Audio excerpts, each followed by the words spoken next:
The Federal and SR Public Welfare Trust present the Pudukkottai Marathon 2025. This event is co-presented by Rupee Apex Group of Companies on Sunday, August 3. Good afternoon.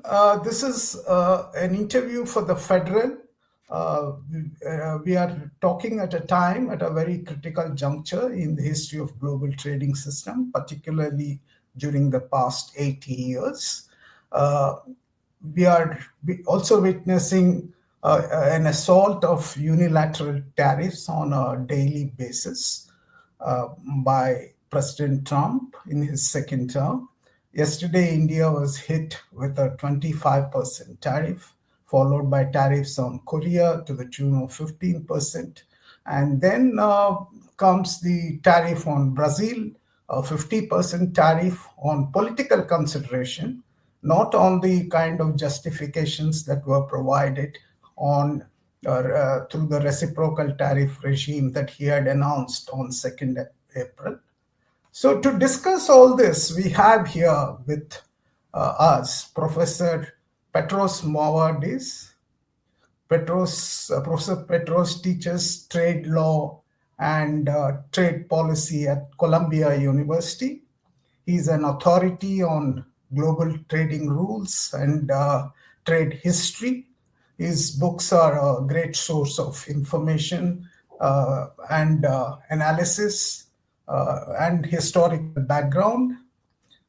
So to start with, I would ask Professor Petros to shed light on what he would characterize the current situation, particularly the tariff that he has imposed on India to the tune of 25%.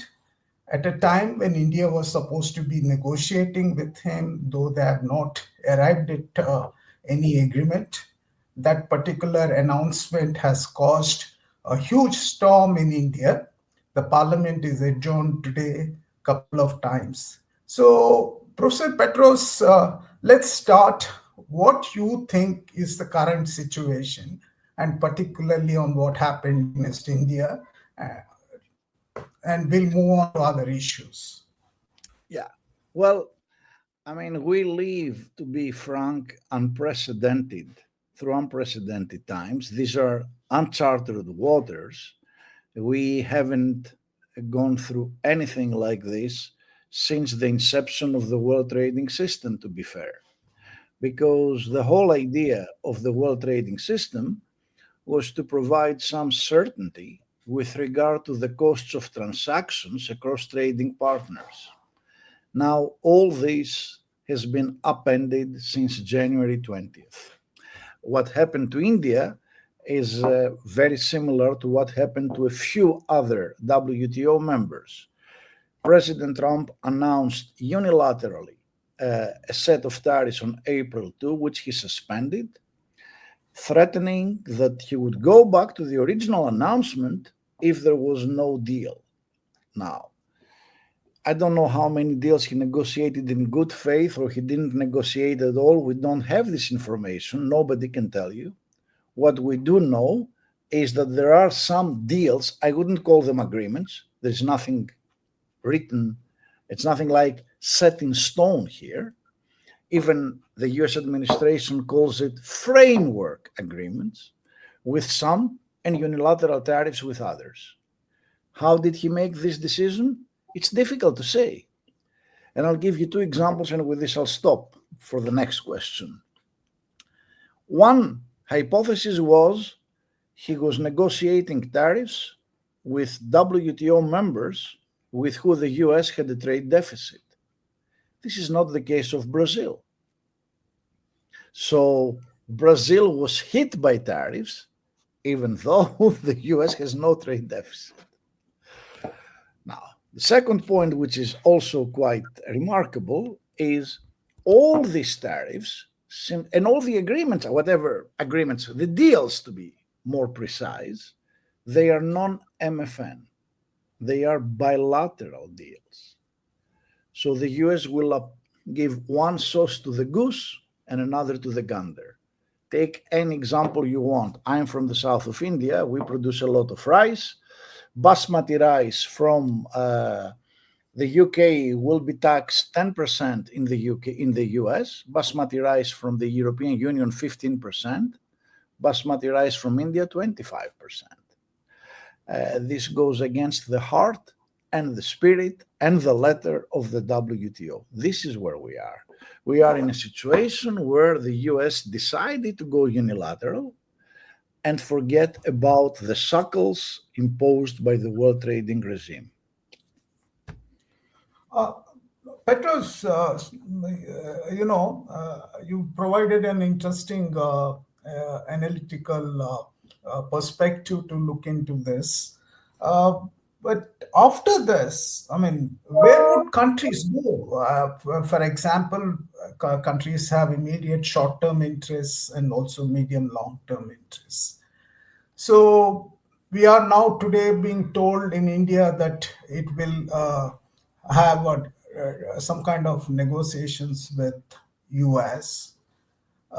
Is this a correct strategy to go about? Quite frankly, your question is extremely interesting and has two legs. The first leg, where do we go from here? I think nobody can tell you. Nobody. I mean, I was stunned when I heard Ursula von der Leyen a couple of days ago claim that we managed to bring certainty. That is the EC president, EC Commission president, correct? Yes, the Commission president. Yes, when she said we managed to bring certainty in our relations with the US. Where does this certainty come from? We didn't sign an agreement. It's all a verbal promise. I will impose 15%, and we don't know anything about 80% of this agreement. We know few things, and there are so many things we don't know. So what will happen in the future? I cannot tell you. Nobody can tell you, actually. Now, is this the correct strategy?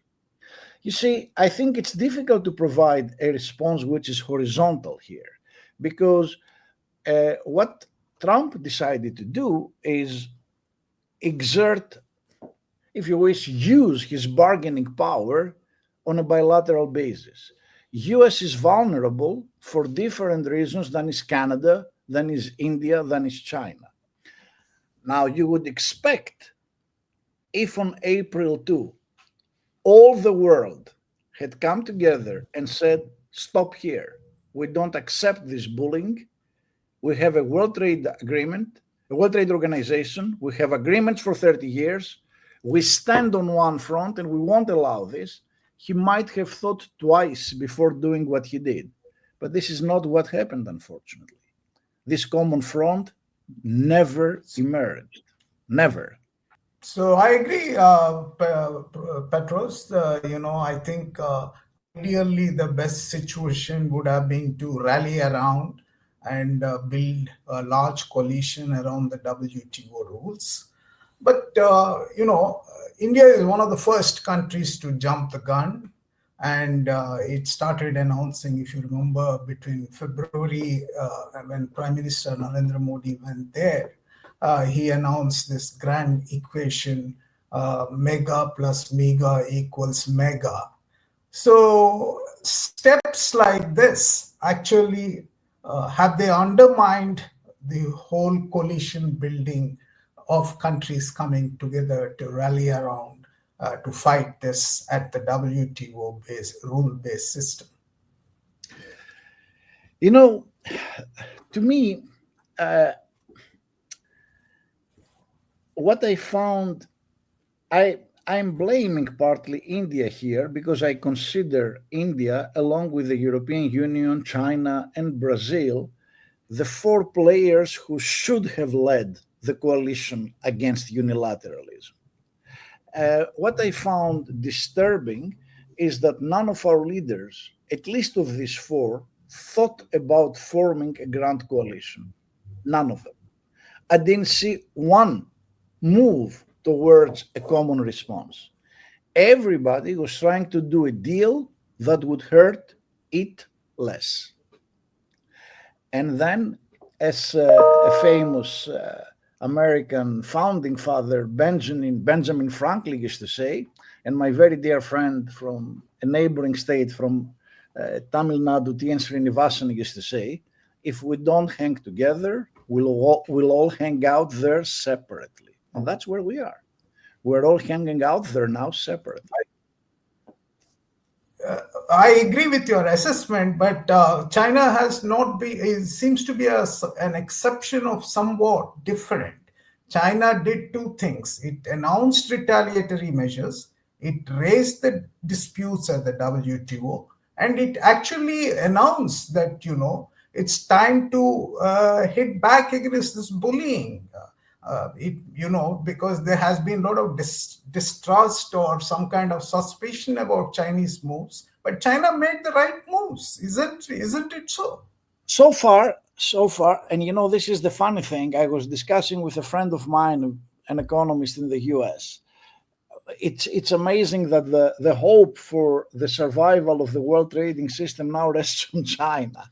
So far, China is the one player who is still to make a deal. But let's wait and see. Let's wait and see what happens next. Honestly, one thing I see which disturbs me, that the WTO is not even mentioned in any of those deals so far. Show me one deal with one mention to the WTO.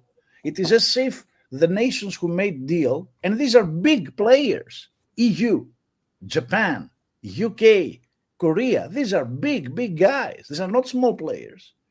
They do a bilateral deal with the US, and there's not even the word WTO mentioned in any of those deals, as if the WTO does not exist. Yeah, you're right. In fact, none of the agreements or framework deals that have been announced do not remotely mention the word WTO at all. Again, I'm coming back to the Indian situation. Namely, India was hit with 20% yesterday. Namely, there was a massive uproar in parliament and outside. Would you think, going back to the Trump administration, to plead and ask for some kind of a mercy treatment, would it be a right strategy? Honestly, I don't think. I have no reason to believe it will work, quite frankly. I have absolutely no reason to believe it will work. Let me tell you why I don't believe it will work. Think of the USMCA, the successor to NAFTA. Now you have a preferential scheme. Correct. It is Mexico-Canada agreement, US-Mexico-Canada agreement. Correct. With two of the most important trading partners of the US. And what happens next? This agreement, President Trump doesn't care two shoots about it. He announces all sorts of tariffs against Canada and Mexico. If he can do this to a formal agreement, not a multilateral, a preferential agreement with his two immediate neighbors, why wouldn't he do it with respect to an unwritten verbal deal? Yes. How much faith can you place in an unwritten verbal deal? Yeah. You're right, but caught between a hard rock and a hard situation. The Modi government is still toying with the idea of somewhere settling for an agreement. Wouldn't it have been better actually for Modi government to start rallying countries instead of going and begging for some kind of mercy from the Trump administration? This should have happened already on April 3rd, the day after the announcement of Liberation Day tariffs. And I don't blame only the Modi government. I blame the Modi government as well. I blame primarily the European Union, China, the Modi government, and Brazil. This should have been the reaction of the world that believes in a rules-based system. Let me say one thing, which I tried to say before.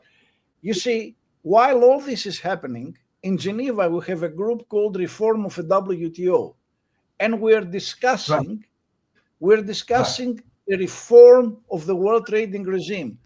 What kind of reform can we discuss when non-discrimination is out of the window? Absolutely.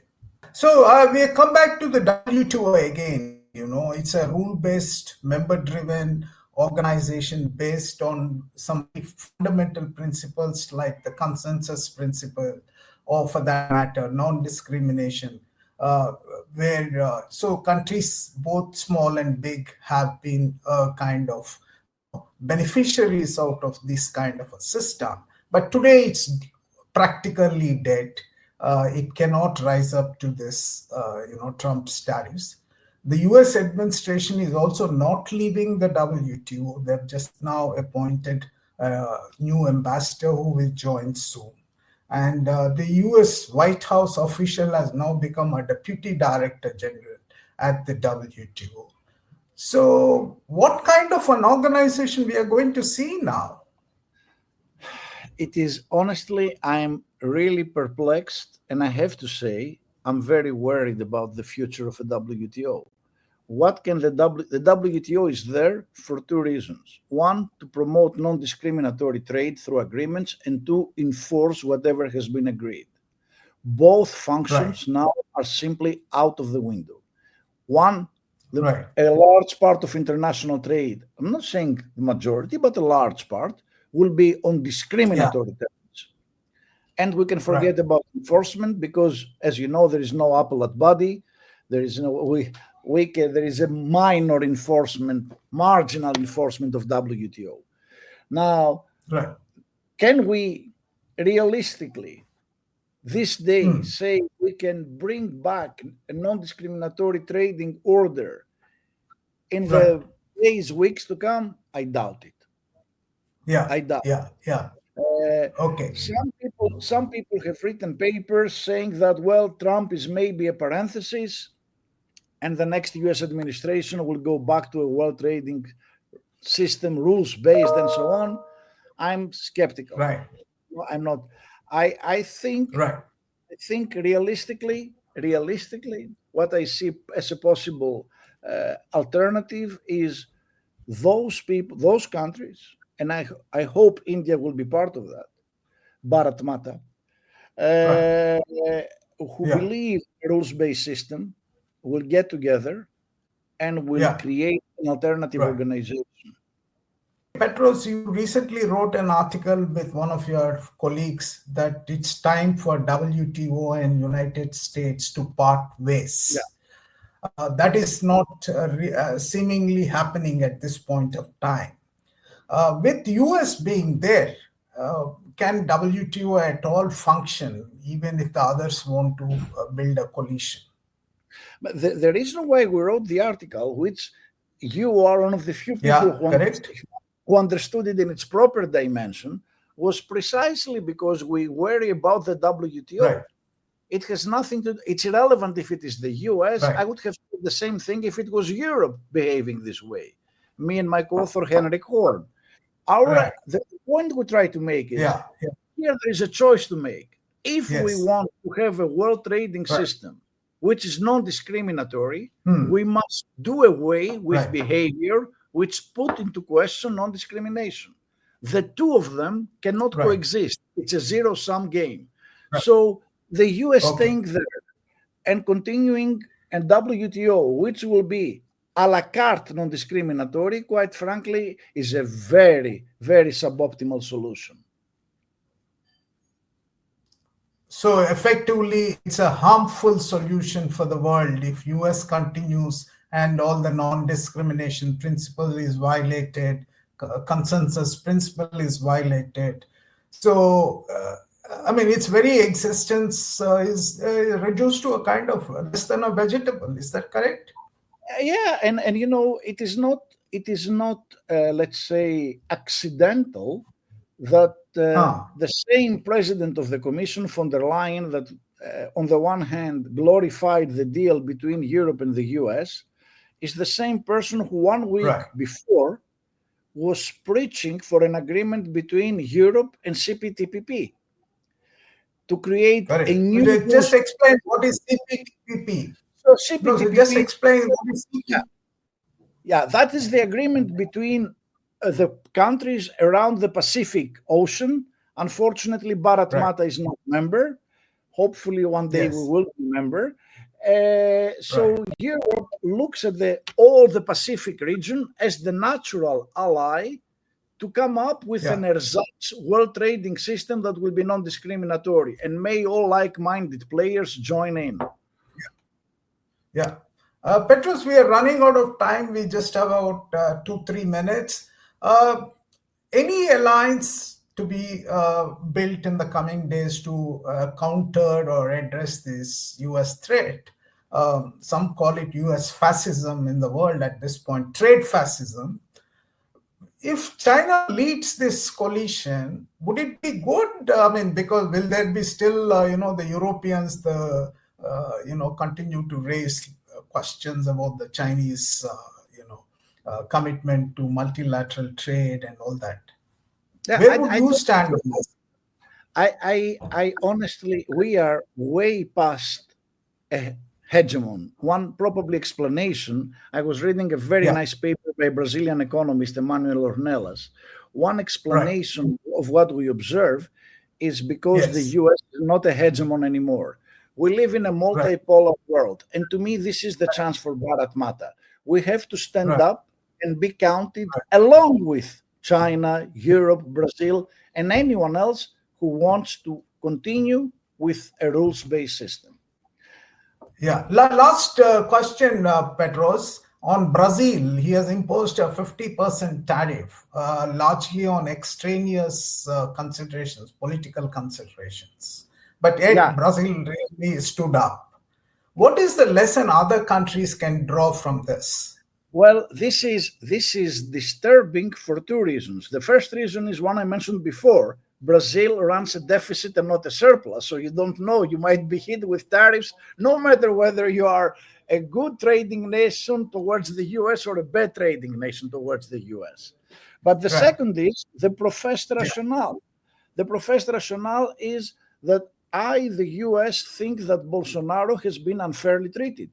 I don't know the facts, and let's assume, for the sake of the argument, the US is right. Why should it be the US that decides that and not a neutral observer? And where are the rules in the world trading system which say that abuses of this type of human rights lead you to exclusion and so on? I mean, we have tolerated in the WTO, and the US has tolerated crimes against humanity by some partners. And Right. now no one has been punished. And now Right. suddenly we exhaust our rigor and austerity with Brazil for actually requesting from Bolsonaro not to flee the country. That's the discussion. Yeah, just a word about Bolsonaro. Bolsonaro was the previous president of Brazil. He's supposed to be a very close friend of Trump, and so Trump has gone all the way out, Yeah. all the way to support him. Petros, thanks a lot. It's a wonderful interview. You threw light on several complex issues and the Valare, evolving valare, valare, dynamics. valare, valare, valare nani, valare nani.